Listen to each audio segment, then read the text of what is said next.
Welcome to this dark and mysterious world, where nothing is as it seems, and danger lurks around every corner.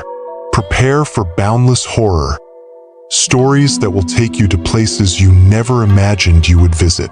If you are a true horror fan, don't forget to subscribe to the channel and hit the like button if you like the content. Darkness awaits you.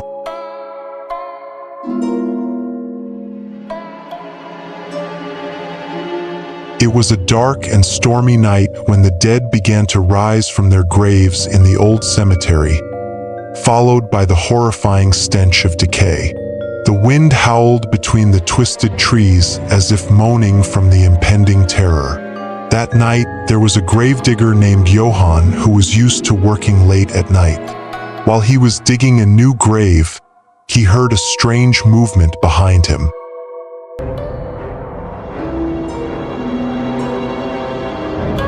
Johann slowly turned around to see a rotten hand emerging from the ground, slowly moving toward the surface.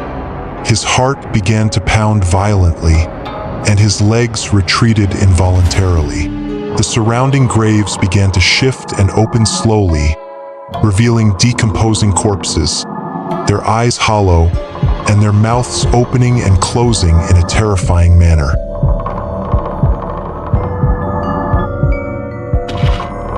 Johann screamed at the top of his lungs and fled the cemetery, but in his terror, he stumbled. The zombies gathered around him and surrounded him, then viciously pounced on him, tearing his flesh with their sharp teeth as blood splattered everywhere. Johann screamed and struggled in vain until his voice disappeared beneath the horrifying sound of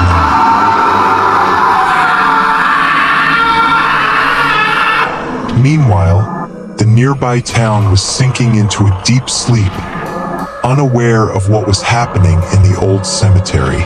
But the calm didn't last long. The zombies began to head toward the town, moving in slow but steady, staggering steps. They crossed dark roads and narrow alleys, heading toward the residential neighborhoods.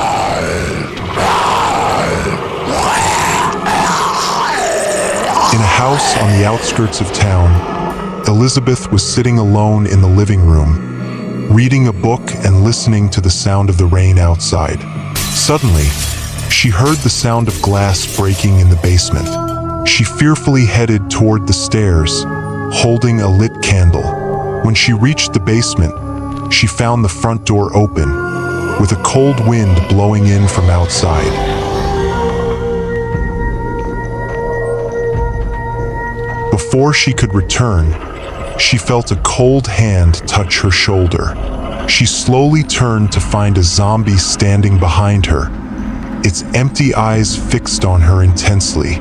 Elizabeth screamed and dropped the candle, but the darkness would not protect her. The zombie lunged at her, knocking her to the ground, and began biting her savagely. Blood soon began to pour out in torrents. In another part of town, Hans, a 45-year-old mechanic, was working diligently on repairing an old car in his dark and abandoned garage. The strange noises outside grew louder, prompting him to step out of his workshop to investigate.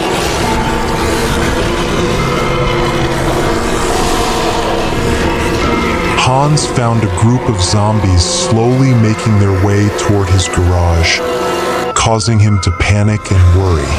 He tried to close the heavy door quickly, but one of the zombies managed to get its rotting hand through the narrow gap.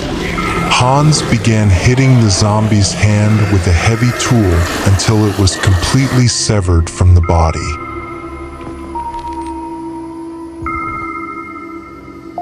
Hans knew he couldn't stay there any longer and had to escape if he wanted to survive. He quickly jumped into the car he had been working on and sped off into the dark, quiet streets of the town, which had fallen into chaos. As he fled, Hans saw more zombies wandering through the narrow streets, making him realize that the town had turned into a nightmare of terror and death.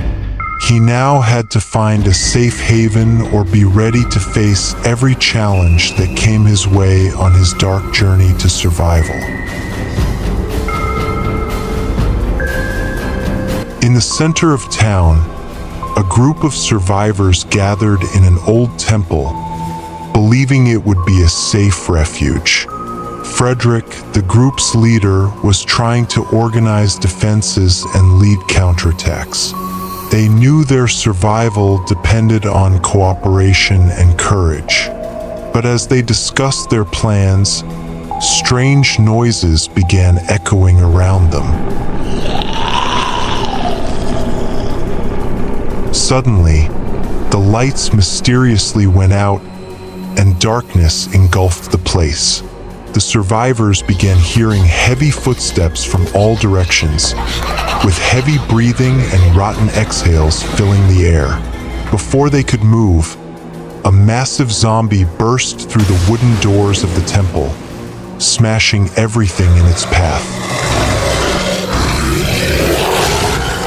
The zombie attacked the group, with each person it encountered meeting a horrific fate. One by one, they were torn apart under its sharp teeth and claws. Some tried to flee to the upper floor, but the stairs were covered in blood and severed body parts, making escape impossible. Meanwhile, Eva and two other survivors were trying to sneak through a back window, but as soon as they stepped into the backyard, they found themselves surrounded by another group of zombies. In a moment of terror and despair, Eva decided to fight with all her strength, but she knew that escaping was nearly impossible. The horrific end came as a large number of zombies gathered around them, tearing their bodies apart with their sharp teeth. Their screams echoed through the air before the scene ended in a dreadful silence. In a dark side street, an abandoned bus stood on the side of the road, holding inside it a group of children who had lost their parents during the chaos. The children, none of whom were older than 10, huddled together in the back corner of the bus, watching fearfully for any movement outside. Eric, an 8-year-old boy, knew they needed to find food if they wanted to survive. Despite the growing fears, Eric decided to leave the bus to search for food. He promised the other children he'd return quickly, and they whispered their hopes for his safety. Eric stepped out cautiously, wandering through the deserted streets where dry leaves fluttered and trash rolled along with the wind. After a few minutes of walking, he heard a strange noise coming from around the corner. Eric froze in place, trying to pinpoint the source of the sound. He saw a group of zombies wandering aimlessly, stumbling and moving erratically among the rubble and wrecked cars. Eric began to back away silently, trying to leave without drawing the zombies' attention. But luck wasn't on his side in that horrific moment. As he passed by a battered car, one of the zombies suddenly lunged toward him with unsteady steps, causing Eric to scream in fear and run frantically back toward the bus. The other children started screaming too, watching as Eric was torn apart before their very eyes. They desperately tried to shut the doors quickly, but the zombies were already rolling toward them. The children raced to close the door, and as they did, they heard Eric's screams fade into the eerie silence. scene ended in a grim stillness, as the abandoned bus became a place of sorrow and terror, while the zombies gathered around it, staring at the children who remained paralyzed by the horror they had witnessed.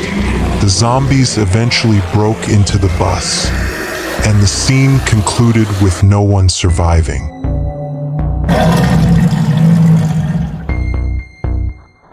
In the middle of the city, a group of police officers led by Inspector Kurt was trying to organize an evacuation for the survivors. As they gathered people in a large square, they started hearing screams from one of the alleys. Kurt and his team quickly headed to the scene, finding a group of zombies attacking a small family. They began shooting at the zombies, but the numbers were overwhelming. In the end, they managed to save the family but lost some of their own men in the battle.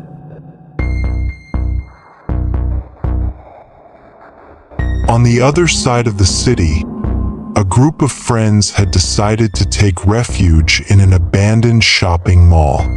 Inside, they found food supplies and makeshift weapons. But as night fell, the zombies began closing in on the mall. The friends started setting traps and snares to fend off the attacks, but the zombies grew fiercer and more numerous.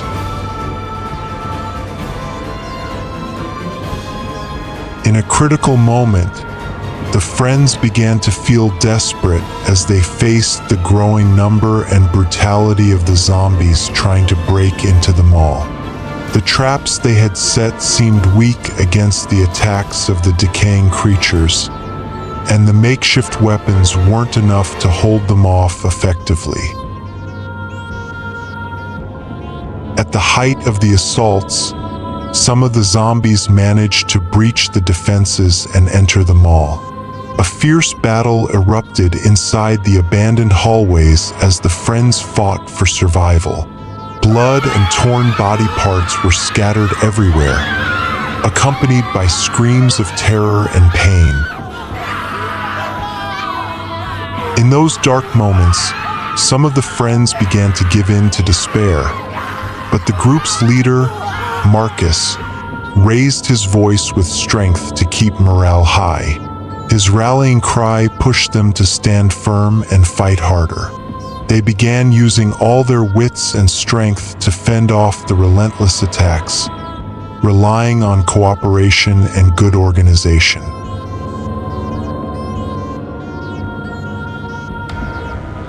In a desperate bid to stay alive, they used the environment of the shopping center to aid in their defense, and they began forming advanced escape plans in case the defenses collapsed. Every passing moment was filled with increasing tension and boundless fear, making every decision more critical than the last. Amid the dark and deserted hallways, the fierce battle between the friends and the zombies raged on. Screams echoed, mixed with the sounds of flesh being torn and bones breaking. But with each passing moment, the willpower and determination of the friends to survive became more evident. Marcus, the leader who had proven his strength in past crises, continued to inspire the team with a spirit of resistance. He urged them to hold on and not give in to despair, as they kept using every ounce of their intelligence and skills to face the zombies more effectively. As the zombies moved aggressively inside the building, the chances for escape started to fade. Yet, they remained focused and organized, trying to keep their nerves calm despite the increasing pressure and the danger surrounding them from all sides. Amid the violence and chaos, they managed to survive longer than they had expected. However, they knew that staying in the mall wouldn't be an option for much longer without facing the final, inevitable assault that would threaten all of their lives. Under these harsh circumstances, every passing moment was filled with tension and fear. Marcus and the remaining friends climbed to the rooftop of the shopping center and securely locked the door, preparing themselves for the greatest challenge they might face in the mall, which had become a temporary refuge for them.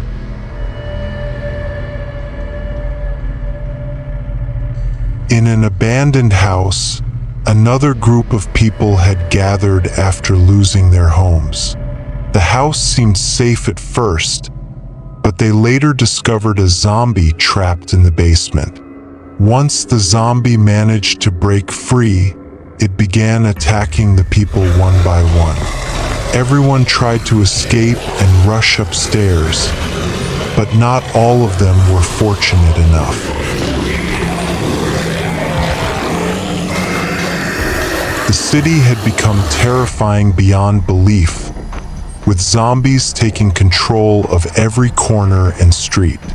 No place was safe anymore, and death lurked around every corner. Surviving required extraordinary courage and strength, and every moment was filled with fear and horror. In the end, no one was left but the zombies, roaming the empty streets, feeding on the remains of their victims, and continuing to spread terror and destruction wherever they went. The once beautiful city had turned into a living graveyard, inhabited by the undead, who knew no mercy and never stopped searching for their next victims.